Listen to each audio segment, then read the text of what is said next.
한 번 해병은 영원한 해병이라고 하지 않습니까? 그리스도인은 믿음으로 시작해서 믿음으로 끝나는 그런 분들이 바로 성도라고 볼 수 있겠죠. 하나님은 쭉 우리의 인생사나 또 성경을 보면 믿음의 사람들을 따라서 일을 하셨던 것을 우리가 볼 수 있습니다. 대표적으로 히브리서 12장에 그 내용들이 나타나 있는 것을 잘 알 수 있죠. 그래서 특별히 굳센 믿음의 사람들을 하나님이 사랑하셔서 그들을 통해서 역사하시는 것을 우리에게 보여주고 있습니다. 그런데 문제는 이제 사탄이 우리를 공격하는 데 있어서 이 믿음을 가지고 공격을 하는 거죠. 아담과 하와도 그랬고요. 말씀에 대한 믿음이 굳건한지 그렇지 못한지에 대해서 공격을 해오는 것을 우리가 이미 살펴봤습니다. 그래서 믿음이 굳센가 그렇지 못한가를 시험하는 가장 테스트하는 방법 중에 하나가 이 성도를 어려운 상황에 집어던지는 것입니다. 마치 욥같이 그렇게 집어던지는 거죠. 아주 그 매뉴얼이 간단합니다. 간단하고도 복잡하지 않고 단순한데 어려운 상황을 겪게 하는 것이죠. 그래서 힘든 상황에 이골이 나 있지만 힘든 상황을 두 손 들어서 환영하는 사람은 아무도 없을 거라고 생각이 듭니다. 어려운 상황에 우리가 직면해 봤지만 다시는 어려운 상황을 빠지고 싶지 않은 것이 또 우리의 삶의 생각이죠. 거기다 우리를 집어넣고 어려운 상황, 아주 정말 굉장히 힘든 상황 속에 우리를 집어넣고 흔들어 댑니다.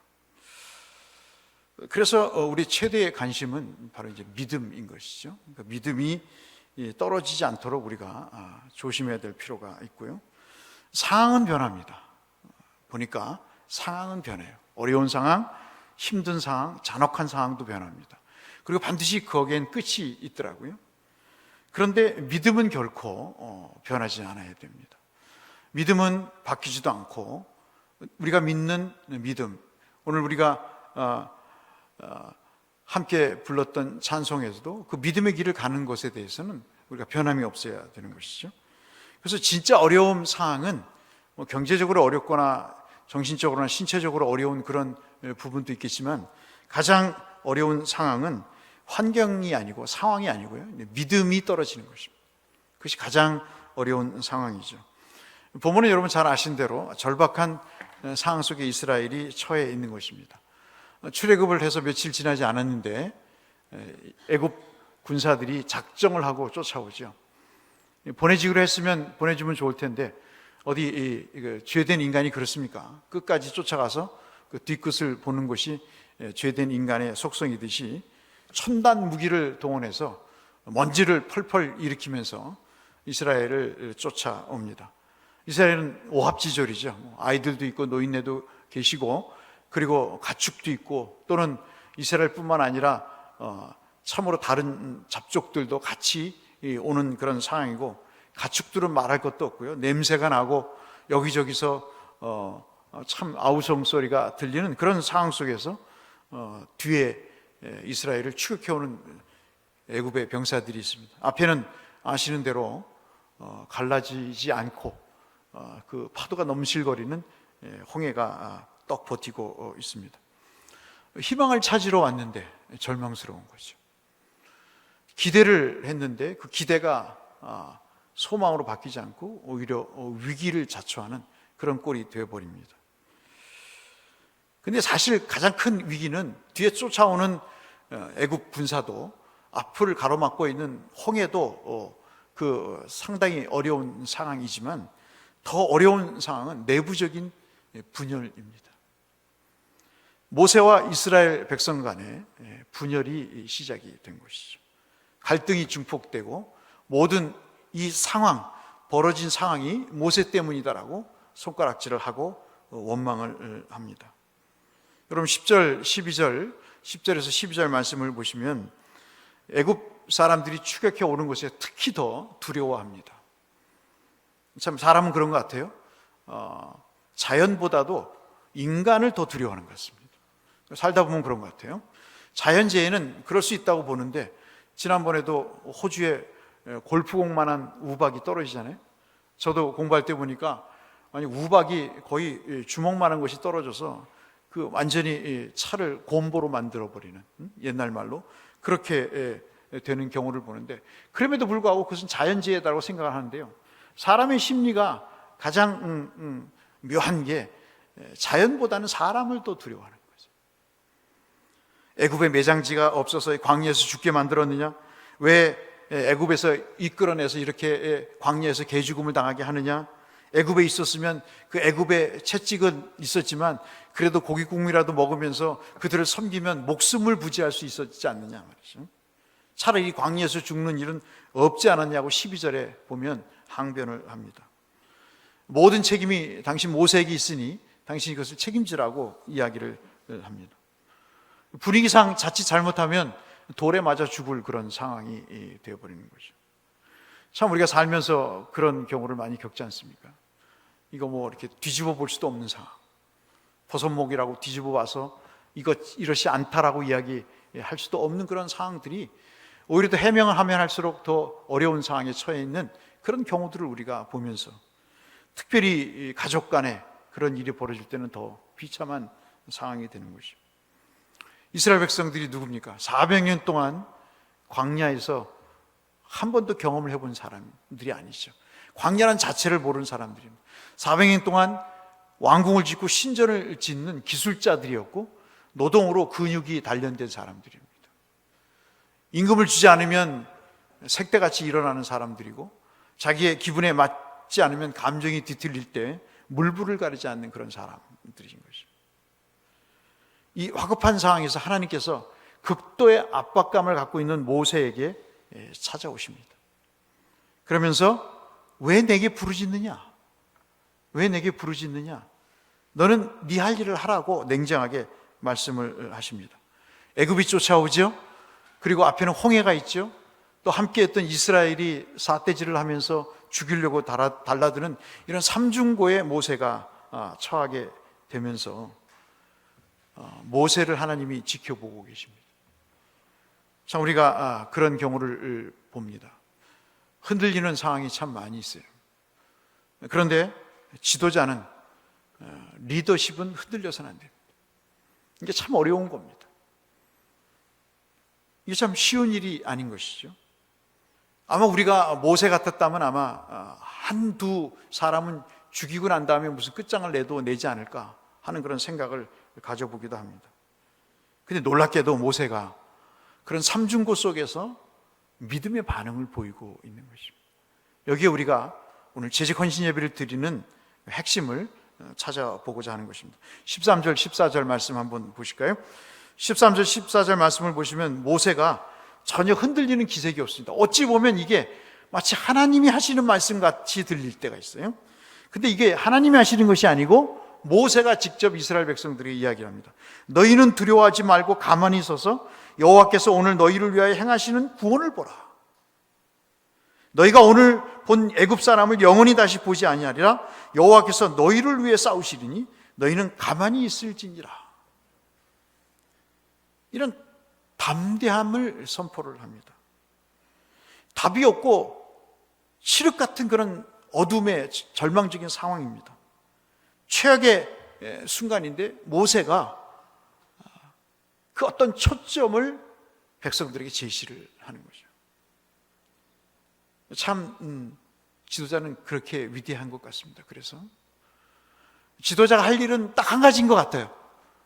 어떤 방향성을 제시하는 것이 지도자의 큰 역할이라고 생각이 되는 것이죠. 우리 재직되시는 여러분들이 올 한 해 교회를 섬기시면서 또 가정과 일터를 섬기시면서 이런 어려운 상황 속에서도 믿음으로 어떤 방향을 제시하시는 재직들이 되시기를 주의 이름으로 축복합니다. 모세 이 표현을 보면 아주 소름 돋듯이 아주 정말 짜릿한 긴장감을 갖습니다. 그런데 그 중에 독특한 말이 있어요. 그게 뭐냐면 가만히 서서 그러면서 구원을 보라 그렇게 얘기합니다. 상황은 속수무책인 상황인데 불구경하듯 서서 가만히 서서 지켜만 보라고 이야기를 합니다. 우리가 신앙생활 하다 보면 참 어처구니 없어 보이는 리더가 있어요. 저 사람이 어떻게 지도자가 됐지? 하는 그런 때가 있을 수 있어요. 제 자신이 그 장본인이기도 합니다. 어떻게 목사가 됐지? 그런 생각을 가져요.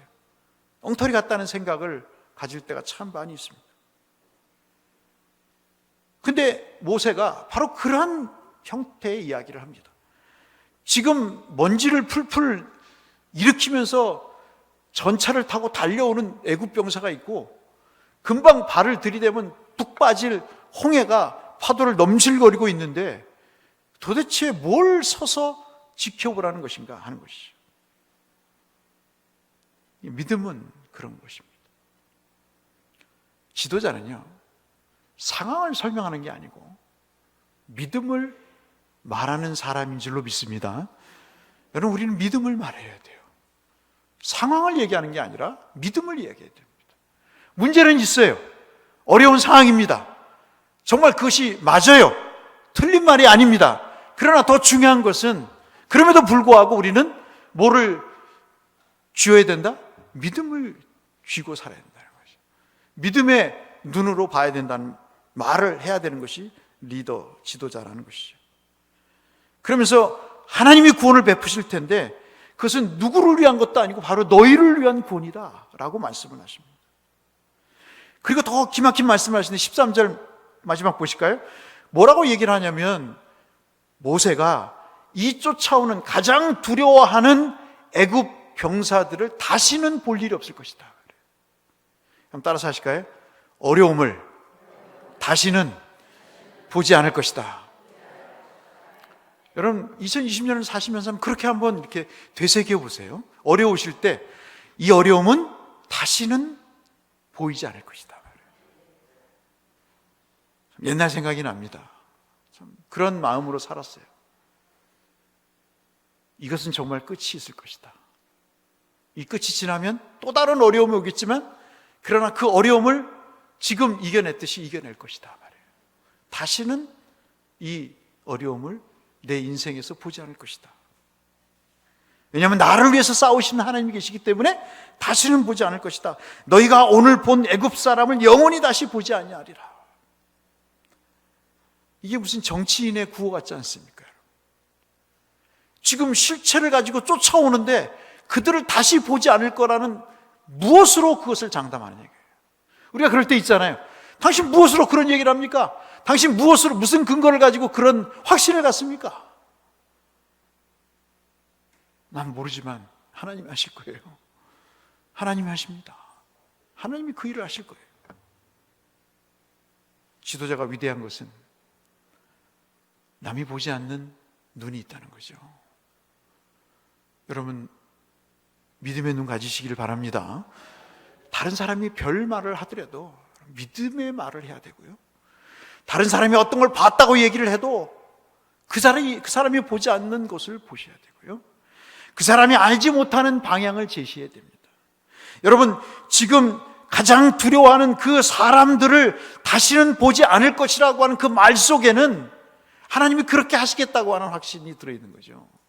그 일을 내가 아닌, 모세인 내가 아닌 하나님이 하실 것이라, 너희의 구원을 위해서 하나님이 하실 것이다 말이죠. 나를 보지 말고 하나님을 보라, 그렇게 말씀을 하고 계시는 거죠. 모세는 얼마나 떨었겠어요. 모세도 떨죠. 근데 이 믿음이 어떻게 생겼을까요? 그럼 제가 말씀드리는 한 3가지 정도만 올 한 해 우리 재직분들이 지금 마음속에 좀 담고 교회를 섬기셨으면 좋겠어요. 하나가 뭐냐면요, 입을 닫는 것입니다. 저부터 입을 닫는 것이. 여러분 여리고 성이 무너졌잖아요. 그 여리고 성이 함락됐을 때 사람들이 막 원망하고 불평해서 무너진 것이 아니에요. 발길질해서 무너지지 않습니다.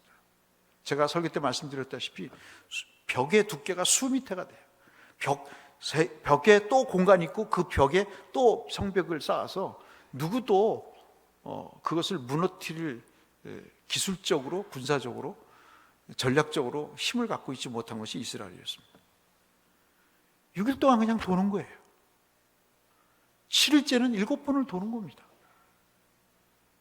그리고 제사장이 7 양각 나팔을 불 때 백성들이 외치게 되고 그 여리고성이 붕괴되는 겁니다.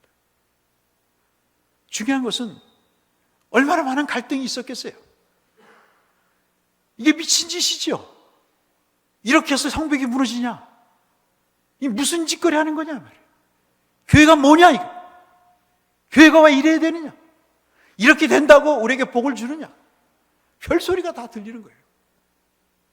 그런데 6일간 그 누구도 여리고성을 무너뜨리는 일에 대해서 평가하거나 비평하지 않았어요. 여러분, 이게 믿음이신 줄로 믿으시길 바랍니다. 이것이 여호수아 6장 10절의 말씀이에요.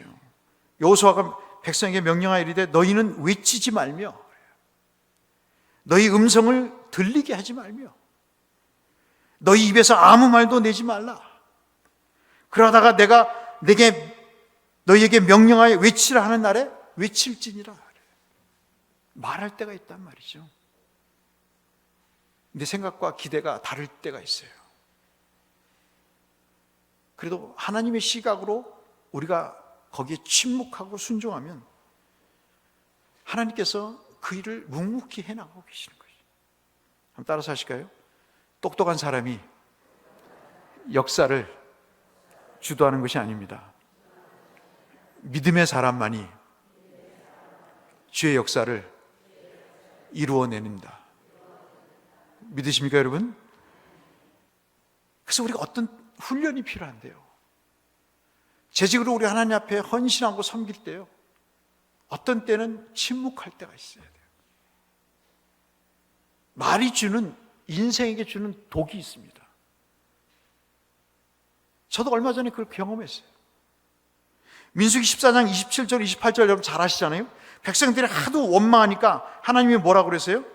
내가 여호와의 말에 내 삶을 두고 맹세하노니. 뭐라고 말씀하시죠? 여러분 잘 아시는 민수기 14장 28절에 너의 말이 내 귀에 들리는 대로 행하리라. 죽겠다 그러면 죽어라 그렇게 말씀하시는 거예요. 살겠다 그러면 사는 겁니다. 여러분 믿으시나요? 그 하나님을 믿으시죠 여러분? 그 하나님을 믿으셔야 돼요. 성도들이 죽겠다 하더라도 재직은 뭐라고 말씀하셔야 돼요? 살겠다 그렇게 말씀하셔야 돼요. 일반 성도들이 원망하고 불평해도 우리는 어떻게 거기에 동조해서는 안 되는 거예요. 야고보서 3장 5절 6절 말씀 잘 아시잖아요. 혀는 작은 지체지만 그것이 얼마나 무서운지 작은 불이 많은 나무를 불태우듯이 불태우게 된다 말씀하시면서 혀는 곧 불이요 불의의 세계라 라고 말씀하시잖아요. 우리 중에 온몸을 더럽히고 삶의 수레바퀴를 불사르게 하는 것이 바로 혀다라고 이야기하십니다. 우리가 2020년 사시면서 위기의 때가 올 수도 있습니다. 그러지 말아야 되지만 받아들일 수 없는 상황이 올 수도 있어요. 그때 우리가 어떻게 믿음을 키우죠? 입을 닫는 것입니다. 두 번째가 주의 말씀에 귀를 기울이는 거예요. 광야의 특징 중에 하나가 뭐냐면 방향을 잘 모른다는 거예요. 인생의 실패가 왜 생기죠? 방향을 잘 못 잡아서 그런 거예요. 열심히 해요. 열심히 노력하는데 방향을 잘 못 잡는 겁니다. 아이들 공부를 가르치면서 느끼는 게 뭐냐면 이 방향을 잡아주는 거거든요. 특히 원리를 모를 때 열심히 해봤자 아무 숫자에 소용이 없는 그런 경우를 우리가 보게 되는데 방향을 모르기 때문에 실패가 오는 경우가 참 많습니다. 잘못된 판단이 그르칠 수가 있게 되고요. 그래서 늘 우리가 아는 대로 속도보다 뭐가 중요하죠? 방향이 중요하다는 것을 우리가 알 수 있습니다. 하나님의 말씀이 로드맵이라는 거죠. 하나님의 말씀이 우리의 길의 등이요 빛이라고 말씀하시잖아요. 여러분 이것이 주의 말씀입니다. 하나님의 도는 완전하고 여호와의 말씀은 순수하니 진실하니 그는 자기에게 피하는 모든 자의 방패시로다. 피한다는 게 뭘까요? 그 말씀을 듣는 거예요. 하나님 무슨 바위가 돼서 피하십니까? 비가 오니까는 그늘이 어떤 처마가 돼서 피하십니까? 그런 피함이 아니죠. 내가 방향을 잃고 어찌할 바를 모를 때 하나님의 말씀을 들으면 뭐가 생깁니까? 방향이 생긴다는 거예요. 어른의 말을 들으면 뭐가 생겨요? 뭐가 생기죠, 권사님? 떡이 생겨요. 하나님 말씀을 들으면 구원이 생깁니다. 그렇죠? 그 말씀을 해주시는 게 재직인 거예요. 이것이 사무엘하 22장 31절에 주께서 말씀하시는 내용입니다. 올 한 해 우리 재직들이 말씀에 귀를 기울이시기를 주의 이름으로 축원합니다. 여러분 열심히 배우시고, 특별히 제가 아주 하나님 앞에 결심을 하고 기도를 하고 창세기와 사무엘서를 여러분에게 강의를 하고 있습니다. 여러 성경이 많죠. 그런데 하필이면 분량 많은 것을 왜 선택했냐고 하실 수도 있어요. 그런데 여러분, 제가 경험해 본 바로는 창세기하고 사무엘서만 제대로 믿음으로 받으시면요, 우리 삶에 정말 믿음이 세워집니다. 어떤 경우에도 우리가 믿음으로 구원할 수 있습니다. 이 은혜가 있기를 주의 이름으로 축복합니다. 궁금증이 생겨요. 왜 하나님이 이스라엘을 초목과 숲이 우거진 정말 그 물된 동산 같은 곳으로 인도하지 않고 왜 하나님이 광야로 이스라엘을 인도했는가? 앞서 말씀드렸다시피 이스라엘 사람들이 살았던 곳은 문명이 있는 곳이거든요. 상하수 시들이 있었던 곳입니다. 그리고 여러분 잘 아시는 고센 땅은 초원 땅이었어요. 목축하기에 아주 상당히 좋은 곳이었습니다. 한 번도 경험하지 못한 왜 광야로, 빈들로, 그 황무지로 그들을 인도하시는가? 여러분, 광야가 언제 설교 때 말씀드렸잖아요. 이스라엘 말로 미드바르입니다. 미드바르. 미드바르인데 하나님의 말씀이, 하나님을 말씀하시다 할 때 말씀하시다가 다바르예요. 그래서 미드바르입니다. 하나님이 말씀하시는 곳이 어디예요? 광야인 거예요. 이스라엘이 이스라엘이라고 하는 공동체, 교회를 만들어진 곳도 어디입니까? 광야입니다. 그들이 어디 교육받고 와서 애굽이나 어디 아수르나 어디 바벨론에 선진 교육을 받고 와서 교회를 만든 게 아니에요. 엘리야가 죽고 싶은 마음으로 광야로 뛰쳐나갔을 때, 여러분 로뎀 나무가 무슨 큰 가지가 있는 나무처럼 생각하시지만 그러지 않아요. 로뎀 나무는요, 가시나무처럼 빛을 받아서 그 그늘을 짓기 부족한 나무입니다.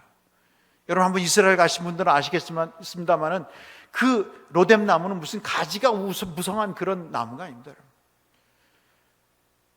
거기에 있으면요, 햇볕 그대로 쪼이고 밤에는 추워서 얼어 죽는 곳이 로뎀 나무예요.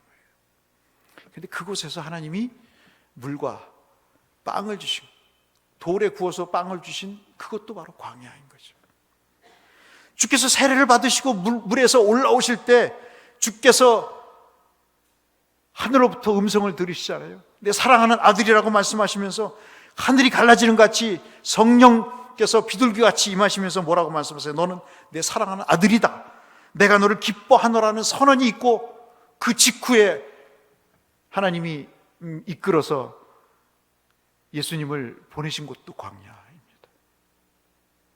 바울이 다메섹 도상에서 주님을 만나서 회심을 하고 그가 사역을 곧장 시작한 것이 아니라 3년간, 여러분 갈라디아서 1장 17절에 보시면 그가 3년간 아라비아로 갔다 이렇게 말씀을 합니다.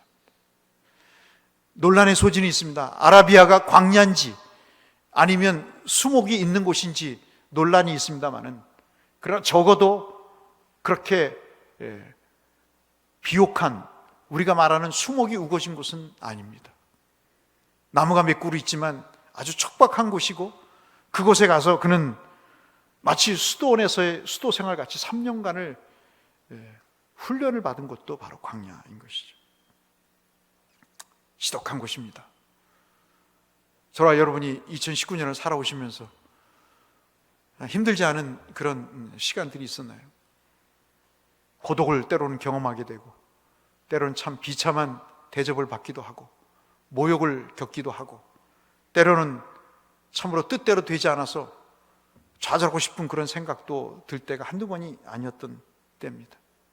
광야가 다름이 없는 그런 곳이었죠. 그런데 그곳에서 하나님의 말씀이 있는 거예요. 아무것도 없기 때문에 하나님 말씀만이 들리는 것이죠.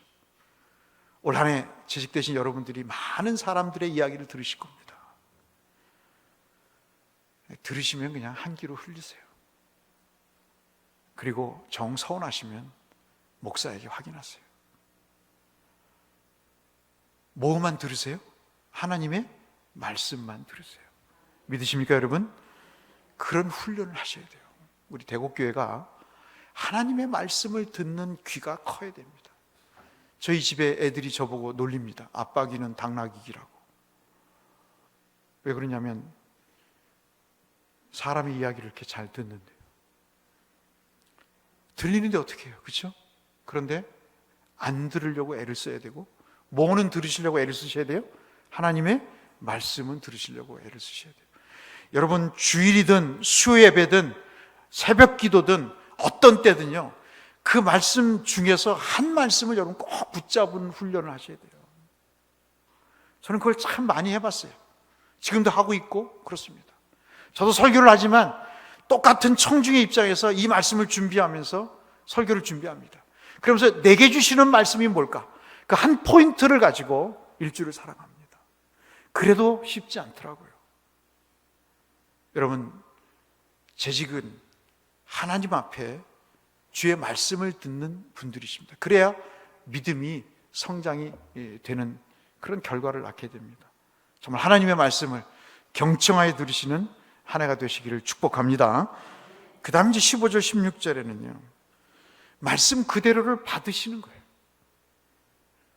한번 따라서 하실까요? 말씀을 찰떡같이 믿겠습니다. 15절 16절 보시면요, 이 어려운 상황에서 하나님은 모세에게 이야기를 하십니다. 앞으로 가라고 그러세요. 지금 못 가거든요. 홍해 때문에 못 가는데 앞으로 가라고 하십니다. 15절에 앞으로 갈 수 없는 상황인데 가라고 하십니다. 근데 더 가관인 것은 지팡이를 들고 손을 바다 위로 내밀어서 그것이 갈라지게 하라 그러십니다. 홍해라고 하는 상황이 얼마나 중험해요. 사람의 인력으로 할 수 없는데요, 그것을 갈라놓는 그 도구가 뭐냐면 지팡이라는 거예요. 우리가 어려운 상황에 처했는데, 돈 때문에 지금 어려운 상황에 처해 있고, 사람 관계 때문에 어려운 상황에 처해 있는데, 무슨 허접한 것을 주시면서 그걸 가지고 뭔가를 해보라고 하신다고. 여러분 생각해 보세요. 홍해하고 지팡이랑 비교해 보세요. 이게 가당키나 한 이야기입니까? 그런데 기억하십시오. 하나님이 지팡이를 향해, 뒤를 향해 지팡이를 들라고 하지 않으세요? 어디를 향해? 앞을 향해. 앞을 향해 가시는 재직들 되시길 축복합니다. 우리의 믿음의 지팡이는 어디를 향해야 돼요? 앞을 향해야 돼요. 그것도 가장 힘겨운 상황을 향해 그 지팡이가 향해져야 되는 것입니다. 17절 18절을 보실까요? 명령뿐만 아닙니다. 하나님은 명령만 하지 않으세요. 우리는 남이 하겠거니 뒷짐지고 있잖아요. 어느 시점 되면 일 안 하잖아요. 남이 하겠거니 하고 끝내버리잖아요. 근데 그렇지 않아요. 하나님은 명령, 앞을 향해 가라고만 말씀하지 않고 무책임하게 그 말씀으로 끝나지 않고 그 다음 말씀하세요. 뭘 말씀하시냐면 계획을 말씀하세요. 여러분 17절 말씀 참 은혜되지 않아요? 내가 애굽 사람의 마음을 완악하게 할 것인지, 이 완악하다는 말은 카보드란 말인데 무겁게 할 것이다 하는 거예요. 무겁게. 언제 한번 설교를 드린 적이 있어요. 무겁게 할 것인즉 그들이 그 뒤를 따라 들어갈 것이요 내가 바로와 그의 모든 군대와 그의 병거와 마병으로 말미암아 영광을 얻으리니, 영광도 카보드란 뜻이에요. 그러니까 그들의 완악함이 오히려 하나님의 영광을 드러내는 것으로 말씀하고 있습니다. 하나님이요, 우리가 어찌됐든 어려운 상황에 처해 있건 재직으로서 하나님 기대했던 복이 아닌 심각한 위기에 처해서도 하나님은 그것을 돌파할 수 있는 뭘 갖고 계십니까? 플랜을 갖고 계시는 거예요. 여러분 믿으시죠? 지금까지 우리 이렇게 살아왔어요. 그 은혜로 살아왔습니다. 하나님은요, 명령만 하시지 않고 플랜을 제시하십니다. 18절 말씀 같이 읽으실까요? 같이 읽겠습니다. 시작. 내가 바로와 그의 병거와 마병으로 말미암아 영광을 얻을 때야 애굽 사람들이 나를 여호와인 줄 알리라 하시더니, 그들이 쫄딱 망해봐야 네가 모세, 네가 지도자로 탁월한 사람이다라고 알 것이다라고 말씀하지 않고 누가 영광을 받으신다고요? 하나님이 영광을 받으십니다. 왜냐하면 그 위기를 극복하게 하시는 분이 누구시라고요? 하나님이시라는 거죠. 그러니까 우리는 걱정할 필요가 없는 거예요. 걱정이 불신인 거죠. 그게 믿음 없는 표시인 거죠. 사랑하는 성도 여러분, 재직은 하나님의 영광을 가리우는 자들이 아닙니다. 재직은 방향을 제시할 뿐만 아니라 하나님의 영광을 드러내는 사람들이 재직인 줄로 믿습니다. 하나님이 하시는 거예요. 하나님이 하시는 플랜이 있다고 믿으시길 바라요. 그리고 그 플랜대로 우리가 될 것이다라고 믿기만 하시면 되는 거예요. 단 우리가 뒤로 우리의 믿음의 지팡이를 향하지 않고 어디로요? 앞으로 향하면 되는 거예요. 성도들은 보거든요. 믿음 없는 소리를 하면요, 그때는 그런 것 같다고 들어요. 그러나 속으로 돌아서면 욕해요. 야, 재직이 돼갖고 그런 믿음도 없냐? 어떻게 맨날 그런 말을 하냐? 좀 믿음 있는 말을 해서 내 믿음 좀 키워도, 내 믿음 좀 키워서 나도 좀 집사가 되고 장로가 되고 권사가 되게 해줘. 맨날 그 얘기를 하냐? 어떻게 당신은 믿음을 앞으로 가지 않고 맨날 뒤로 가느냐? 에? 왜 그러냐? 그렇게 얘기한다고요. 그러니 우리가 상황이 어렵고 힘들어도, 위기에도, 절체절명의 상황 속에서라도 하나님이 앞으로 가라 그러시면 어떻게 해요? 앞으로 가는 거예요.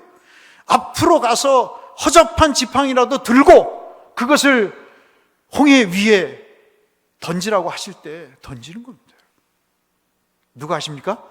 그 뒤는 하나님이 하시는 거죠. 두렵다고 도망하지 않으시기를 축복합니다. 어렵다고 포기하지 않기를 바랍니다. 위기 때 오히려 믿음이 키워지더라고요. 오히려 사람이 되어가더라고요. 오히려 성도가 되어가더라고요. 여러분 마지막 19절 20절 보실까요? 더 기가 막힌 말씀을 하십니다. 위기 상황 속에서도 하나님을 바라보는 그런 사람에게 하나님께서 마무리를 지시는데, 뭐를 마무리를 지시냐면 참 우리가 그냥 쉽게 넘어갈 대목입니다. 뭐라고 되어 있냐면, 이스라엘 앞에 누가 있습니까? 하나님의 뭐가 있어요? 사자가 있었던 거예요. 우리의 가는 인생이 촉박하더라도 누가 계셨어요? 하나님의 사자가 계셨어요. 근데 이 사람들이 그걸 못 보는 거예요. 사자가 없다가 나타난 게 아니라 사자는 출애굽 때부터 있었다고요. 10가지 재앙을 통해서 그 사자는 역사했고, 그 사자가 이스라엘 백성들을 끄집어내서 지금 이 홍해 앞까지 이르겠다고요. 원망하고 불평하는 그 상황 속에서도 하나님의 사자는 이스라엘 회중 속에 계셨다고요. 이거 믿으십니까, 여러분? 이래야 진짜 믿음인 거예요. 근데 그 다음에 구체적으로 그 플랜을, 구원의 계획을 이루어 가십니다. 사자를 어디로 돌리세요? 뒤로. 왜 돌리실까요? 20절에 뭐라고 말씀하세요? 20절 앞에 부분까지 보면 그 뒤를 돌리셔서 어디에 서 계세요? 가운데. 어디 가운데? 애굽과 이스라엘 사이에. 왜 서 계실까요? 그 다음 29절이 우리에게 그 해답을 주십니다. 29절, 20절 같이 읽으실까요? 같이 읽겠습니다. 시작.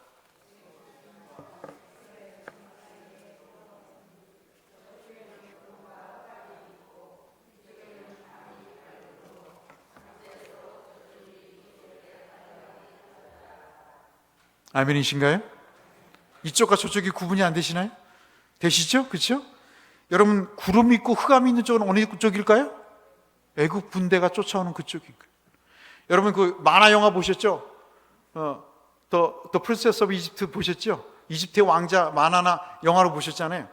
막 불기둥이 쫙 올라와가지고 말이죠. 이스라엘 쪽에는 환하게 비치고 저 쫓아오는 애굽의 군대 쪽에서는 아주 시커먼 먹구름이 비구름이 몰려드는 그 광경을 여러분 아마 기억하실 거예요. 지금 그 얘기를 하고 있는 거예요. 암울했어요. 어두웠어요. 불평불만한 근거가 있어요. 그런데도 하나님은 어떻게 해요? 가장 두려워하는, 이스라엘이 가장 힘겨워하는 애굽의 병사들 사이에 여호와 사자가 이스라엘을 막아주시는 거예요. 그리고 근접하지 못하도록 그 사자가 버팀목이 되어주시는 거죠. 재직은 이것을 경험해야 됩니다. 쉽지는 않아요. 어려운 상황 때문에 다 주지 않습니다. 그러잖아요. 당신 때문에 시험 받아서 교회를 못하겠다고. 그러지 마세요. 늘 말씀드리지만 주님은 우리를 위해서 십자가를 지실 때 한 번도 포기하지 않았어요. 이 나쁜 놈의 새끼들, 다 스승을 버리고 도망쳐? 내가 이것들을 천벌을 내릴 거다라고 원망하지도 않았어요. 그 두 놈 잡아다가 십자가를 지기 전에 잡혀가는데 나를 위해서 기도해달라고 그럴 때도 코 골고 자는 것이 제자들이었어요. 그래도 왜 기도 안 하냐고 원망하지 않았어요. 제가 회개했다니까요. 기도하지 않는 성도들 왜 기도하냐고 불평했는데 그럴 필요가 없어요. 그건 주님의 마음이 아니더라고요. 내 성도 만들기 위한 거였지 주님은 그들을 책망하지 않았어요. 가자. 때가 왔다. 인자가 잡힐 때가 왔다. 그러면서 기도를 하시잖아요. 주님, 이들이 이 사악한 죄악의 세력 속에서 믿음을 거부하고 믿음에서 떠나지 않게 해달라고 주님이 간절히 누가복음에 보시면 기도하고 있는 모습을 봅니다. 말씀을 맺겠습니다. 재직은 구원을 제시하시는 그런 존재들이 재직입니다. 그리고 그 구원을 이루시는 하나님 앞에 영광까지 보여드리는 것이 바로 재직입니다.